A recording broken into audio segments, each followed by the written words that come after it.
নমস্কার, আপনাদের সকলকে স্বাগত শ্যামলিস কিচেনে। আজও আমি চলে আসলাম আপনাদের সামনে একটা নতুন রেসিপি নিয়ে। আজকে আমি পুরো রান্নাটা একটা নিরামিষ, সব রকমের সবজি, পাঁচ মিশালি বলতে গেলে ভুল হবে। এখানে 5 রকমের চাইতে বেশি রকমের সবজি আছে, একদমই নিরামিষভাবে করব। এখানে নিয়েছি আমি ঝিঙ্গে, বেগুন, কয়েকটা পটল, ঢেঁড়সটাও আমি রান্নাতে ইউজ করব, আলু, মানে ডাঁটা, আর এটা নিয়েছি কচুর বই বা গাঁটি কচু, যে যা বলেন আর কি। তার সঙ্গে নিয়েছি টমেটো আর কাঁচা লঙ্কা। চলুন রান্নাটা শুরু করা যাক। কড়াই গরম হয়ে গেছে, দিয়ে দিচ্ছি আমি সর্ষের তেল প্রয়োজন মতো। ব্যাস, এরই ফাঁকে ভাবলাম কয়েকটা কাঁঠালের বীজ ছিল, ভাবছি ওই সবজিটার মধ্যে দিয়ে দিই, ভালো লাগে খেতে। ফোড়নে দিচ্ছি একটু জিরে আর দিচ্ছি একটু পাঁচফোড়ন। খুবই সাধারণভাবে রান্নাটা করব আমি। সব রকম সবজিগুলো আলাদা আলাদা করে ভেজে ভেজে নিয়ে রান্নাটা করলেও বেশ হয়। আমি সেরকম করব না, আমি খুব সহজেই রেসিপিটি করব। দিয়ে দিচ্ছি আলুগুলো।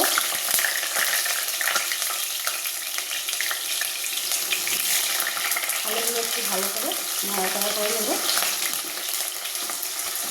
দিয়ে দিচ্ছি চেরা কাঁচা লঙ্কা কয়েকটা।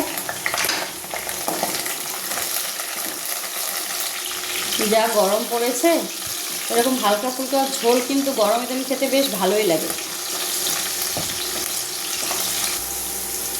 আলুটা আমার হালকা হালকা ভাজা হয়ে গেছে। এবারে আমি সব রকম সবজিগুলো এর মধ্যে অ্যাড করে দেব।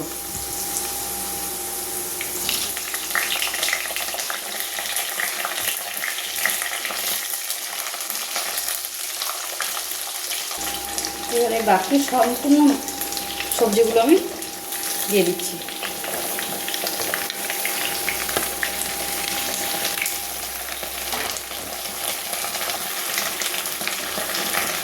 ভালো করে সব সবজিগুলোকে মিশিয়ে নেব, আর একটু হালকা আঁচে ঢাকা দিয়ে দিয়ে একটু হালকা ভাজা ভাজা সেদ্ধ সেদ্ধ করতে দেবো।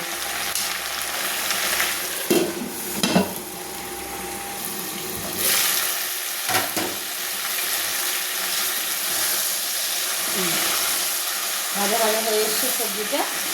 এবার আমি আঁচটাকে একটু কমিয়ে দিয়ে আরও একটু হালকা হালকা ভেজে নেব। সবজিগুলো মোটামুটি ভাজা হয়ে এসছে, দিয়ে দিচ্ছি টমেটোটা যোগ করে ভালো করে মিশিয়ে নেব।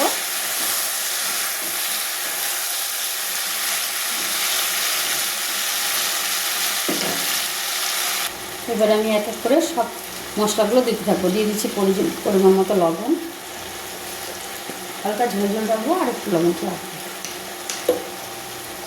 দিচ্ছি হলুদ, আর দিচ্ছি একটু জিরে গুঁড়ো। ব্যাস, এবার এটাকে ভালো করে মিশিয়ে নেব। ধীরে আছে একটু কষাতে থাকবো। ঢেঁড়সটা কিন্তু আমি এখনও দিইনি, যেহেতু ঢেঁড়স একটু কী বলবো, মানে ন্যালপা ন্যালপা টাইপের হয় বা কি, ঝোলে টোলে ওটাতে মানে ওই জিনিসটা অতটা ব্যবহার করা যায় না। কিন্তু এই ধরনের রান্নাতে ব্যবহার করলে করতে পারেন, একটু পরে দিতে হবে। সব কিছু মোটামুটি ভাজা ভাজা এবং কষা কষাও হয়ে গেছে। এই সময় আমি ঢেঁড়সটাকে অ্যাড করব। সব কিছু সেদ্ধ হয়ে গেছে আমার। টমেটোটাও আরও একটু গললে আর সুন্দর কালার চলে আসবে। দিয়ে দিচ্ছি ঢেঁড়সগুলো। ঢেঁড়সটাকে দিয়ে আমি একটু আঁচটাকে কমিয়ে একটু ঢাকা দেবো, তাহলে ঢেঁড়সটাও সেদ্ধ হয়ে যাবে, তরকারিটাও একদম কষানো হয়ে যাবে, ফুল ফ্লেভার চলে আসবে।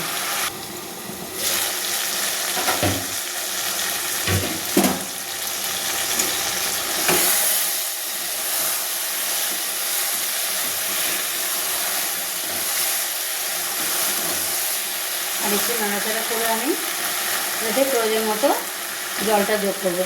সামান্য একটু হলেই, টাইম দিলেই ঢেঁড়সটা সুসিদ্ধ হয়ে যাবে।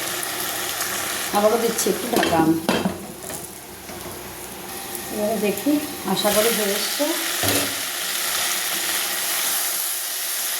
হ্যাঁ, সব সবজি মোটামুটি ভাজা সেদ্ধ কষানো হয়ে গেছে। বেগুনগুলো ফুলেই যাচ্ছে। এবার আমি সামান্য জল দেবো, ঝোল ঝোল একটু হালকা রাখবো, এবং শুকনোও রাখা যায়। দিয়ে দিচ্ছি একটু জল, হালকা পাতলা ঝোল করবো। এই যে ডাঁটাগুলো দিয়েছি আমি, এগুলোকে আমাদের এদিকে আমরা তো কাটোয়া ডাঁটা বলি, কাটোয়া ফুরোর ডাঁটা আর কি বলে। খেতে খুব মিষ্টি হয়। এই যে দেখেছেন সিদ্ধ কত সুন্দর হয়েছে। তাই যে কোনো রান্নাতে ব্যবহার করলে, ডাল দিয়ে করলেও খেতে খুব টেস্টি হয়, বা পাঁচমিশালি ঘন্ট যে আমরা করি সেটাতে দিলেও খুব টেস্ট হয় খেতে। ডাঁটাগুলো যত চেপাবেন ততই মানে মিষ্টি আর কি লাগে খেতে। আমি আরেকটু জল দিয়ে দিচ্ছি, আমি এরকম রাখবো, ফুটবে একটু ঝোলটা। নিরামিষ পাঁচমিশালি ঝোল আমার ডান। এই যে ঢ্যাঁড়সগুলো দিয়েছি, কোনো ন্যাড়পা ভাব নেই, এবার সিদ্ধও হয়েছে, যে সুসিদ্ধ। এবার ঝোলটাও দেখুন কত সুন্দর হয়েছে, খেতে ভালো লাগে, অসাধারণ লাগে। যারা পছন্দ করে সবজি খেতে তাদের তো ভালো লাগবেই, আমরা তো পছন্দ করি। যেমন আমার বাবার বাড়িতে আমার ভাই আছে, যতই সবজি দিয়ে আপনি যত ধরনের টেস্টে রান্না করুন না কেন, মাছ দিয়ে করলেও ওর কিন্তু অরুচি এই ধরনের রান্নাতে, খেতে পছন্দ করে না। কিন্তু আমরা সবাই পছন্দ করি সবজি খেতে, খাই। রান্নাটা আমার কমপ্লিট, ওকে এখন নামিয়ে ফেলবো। রেডি আমার 12 মিশালি পাতলা নিরামিষ ঝোল। এই গরমের দিনে এরকম ঝোল কিন্তু খেতে ভালোই লাগে, আপনারা করে দেখতে পারেন। আর ভিডিওটা যদি আপনাদের ভালো লাগে অবশ্যই একটা লাইক, কমেন্ট, শেয়ার এবং সাবস্ক্রাইব করবেন। আর কমেন্টে জানাবেন আপনারা কী ধরনের রান্না দেখতে চান, তাহলে আমার ভালো লাগবে। ঠিক আছে, আজকের মতো তাহলে এখানেই টাটা, দেখা হচ্ছে পরের কোনো ভিডিওতে। সবাই ভালো থাকবেন।